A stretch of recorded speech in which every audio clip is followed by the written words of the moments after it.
One of the problems in the video game industry is that characters, locations, the art in general, the story, and their potential sagas belong to the companies and not to the creators. This has led to situations where, when their contracts end or they are fired for any reason, they leave the projects and the games lose an important part of their essence. The new people working on future projects have different ideas, which causes the saga to start straying off course, creating unnecessary sequels, or completely losing the continuity of the story. An example of this is the Banjo-Kazooie saga, which, belonging to Rare, means everything involved is their property. When the team working on it changed, an important part was lost, to the point that there hasn't been another game for a long time, which has saddened fans of the saga who want to see a continuation. Following the same theme, these people who laid the foundations founded a new company, and their first game is a spiritual successor to the concept, and that's how Yooka-Laylee was born. This title was developed by the new company formed by many former Rare workers, Platonic Games, and distributed by Team 17, who also helped with development. It saw the light in 2017 and is available both as a digital download and in physical format for Xbox One, PlayStation 4, Nintendo Switch, and PC on the Steam digital platform, with compatibility for different operating systems. The game came to light thanks to community backing through Kickstarter, which launched in 2015, and its campaign holds the record for being the highest-grossing video game on the platform at the time. This happened because many people hold the bear with the banjo and the red bird in high regard, and to mitigate the weight, they opted for this spiritual successor in the platforming and collectathon genre. Everything begins with our protagonists, Yooka, a chameleon, and Laylee, a female bat, resting after fixing up their new home, Shipwreck Creek, and having found an old book. Meanwhile, not far from there, at Hivory Towers, its leader has created a machine with the ability to attract books, since he's looking for a particular one that would allow him to modify the universe at will. Both heroes, upon noticing that the old book they found is flying away and thinking they could sell it for money, go after it into the evil facilities. Inside, they run into a page from the book, which tells them that they have been scattered all over the place. Even with the intention of getting rich from the book, they set out to collect them all, while Capital B and Dr. Quack have a sinister plan to get their hands on it as well. This is a 3D platformer in which your objective is to collect pages using two characters. Yooka is technically the main one, while Laylee is always perched on him and helps perform different abilities. We have basic moves like jumping and hitting, but as we progress, we can obtain and buy new abilities that allow us to perform different maneuvers, such as turning invisible, spitting different projectiles, performing sonar blasts, gliding, among others. All of these are aimed at solving the different tasks needed to obtain the pages. We have a health bar represented by butterflies, and each hit we take subtracts a certain amount. To heal, we simply have to eat the butterflies we find with our tongue. Below the health bar is an ability bar. It is consumed when performing certain moves like rolling or turning invisible. To recharge it, there are two options. Either stop using these moves so it recovers on its own, or touch the butterflies. The latter can cause problems because if we eat them, it only recovers the health bar and not the energy bar, but if we just touch them, it happens the other way around. So we have to be very mindful of this to adapt to what we need at any given moment. The game is centered on a hub world that we can explore, but it has different levels within it, which are books hidden all over Hivory Towers. So the first step is to find them, and then we can enter them as long as we have the required number of pages. Once this requirement is met, we dive into the book to continue our search. Inside each one, there will be enemies and characters who assign us missions, or we'll have to solve different challenges for them to give us the collectible, like killing a certain number of enemies, finding someone, reaching the top, etc. You know, the usual stuff. But also scattered all over the world are quills. These are the game's currency, which allow us to buy moves from Trouser. And, as happens in most of these games, collecting all the coins in a world gives us a collectible. The moves allow us to solve puzzles and reach things, both in the level where we acquired them and in past levels. There's always something we'll have to go back for with our new ability. Each level is large and very colorful, and we can also expand them. This happens when we get a certain number of pages and it's triggered outside the world, allowing us to explore more and find all the collectibles, which you can see broken down by world in the pause menu.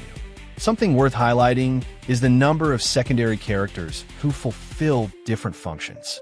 For example, there's Cardos, an old minecart that gives us access to cart levels where we have to dodge things and collect diamonds to be rewarded at the end.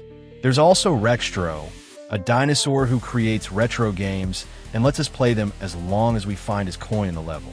These games are score-based mini-games with gameplay very reminiscent of the Atari era, and they allow for multiplayer with up to 4 people. A cute little detail of the release.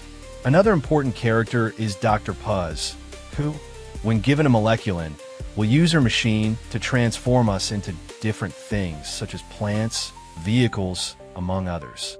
Each transformation has different special moves and helps us find things or assist us in the levels, similar to what happened in its spiritual predecessor. The last important character is Vindy, a refrigerator who sells you tonics. These alter certain things like healing you more with a butterfly, increasing your attack power, identifying where rare objects are, among others.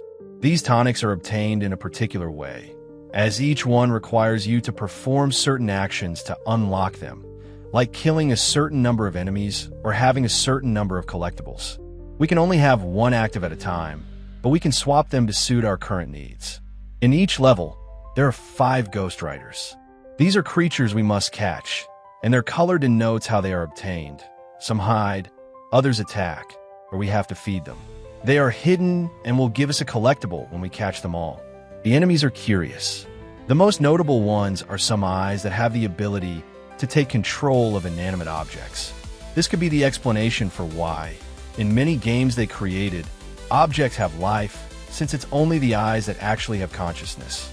There are large enemies that have to be hit several times. Apart from that, there aren't many enemies, but they tend to be unique to each world. There are also bosses. These also stand out and are charismatic.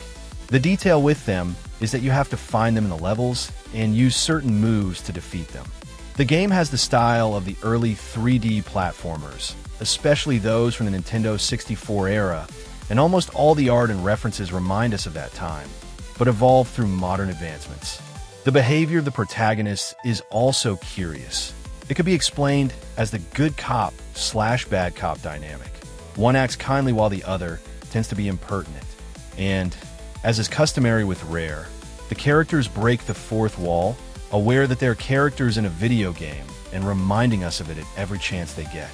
Also, something very commendable is that the moves are in line with what you'd expect from the characters. For example, Laylee has abilities focused more on flight or her sonar, while Yooka's focus on changing his structure to adapt to elements, like a chameleon changing color. Perhaps its biggest problem is that it leans way too heavily on its predecessor, trying to imitate it. For example, the protagonist dynamic, which is identical to Banjo and Kazooie. The quiz section, which is a headache to get through, and here you have to do it 3 times to advance. This isn't bad in itself, but it does give the feeling that they left out many elements they could have added, feeling more like a simple, much shorter adaptation of its predecessor. But since they don't hold the rights, they had to resort to this, rather than something that is truly an advancement and gives it its own identity. I would recommend it for its humor and characters, since they tend to be very quirky and funny. For the structure of the challenges, since they make good use of the character's abilities, and for its nostalgic factor. If you want to play a new installment of Banjo-Kazooie, this is a similar option. I wouldn't recommend it because its innovations are very few. Apart from the graphics and colors, it's very similar to what we've seen, and it's really aimed only at that specific audience. The length feels very short. I would have liked to visit more levels, but it compensates with how extensive they can be. The enemies don't play a very important role. In fact, you'll reach a point where you forget about them and only remember they're there when they show up. And if you don't like these types of games, or aren't a fan of the game it's inspired by, this won't change your mind. For everyone who likes collectathon and platforming games, this is a decent option since it doesn't offer anything new, but you can still have a fun time. Let's hope it's the beginning of a great franchise since they have good ideas but need to improve and not focus so much on nostalgia. That's Yooka-Laylee. I hope you liked the video. If so, give it a like. If you know someone who might like it, share on your social networks, and don't forget to subscribe if you like the channel. If you have any questions, suggestions, or just want to comment on something, don't hesitate to do so in the comments box. Also, if you're a big fan of this channel, hit the notification bell to be among the first to see the videos. Thank you very much for watching this video. See you later.